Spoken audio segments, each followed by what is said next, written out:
家喺海柏瑞豐嘅89平方，可以做到4房，大家一齊入嚟睇下。一入門口，呢個房面積送俾你嘅。再入嚟睇睇，我就好中意佢呢個單位望出去個景觀，非常之舒服。我哋睇一睇個景觀先，你睇下遠景望到個山景，哇！真係好舒服。因為天氣麻麻地咋，如果天氣好嘅時候啊，非常之靚。好啦，咁我哋喺呢個露台度，好入翻去睇睇。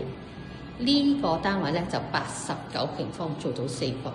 咁啊，再過嚟個廚房睇下，廚房出面仲有個露台，可以擺洗衣機、雜物。好啦，咁啊入去房間啦，睇睇。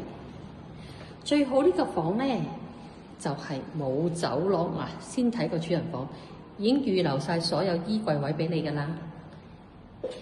咁啊，呢個主人套廁啦。咁啊，再入翻嚟間房度睇。呢間房咧冇窗台，仲有喎，佢個窗差唔多全落地大玻璃角窗，非常之光猛。好啦，睇完主人房啦，再睇埋其餘嗰兩間房。呢度個好處咧就係冇乜走廊位。第3間洗衣房，第4間房，哇！89平方做到4房，你話係咪好正咧？完全冇嘥位啊！再睇一睇個廳個設計，幾深〜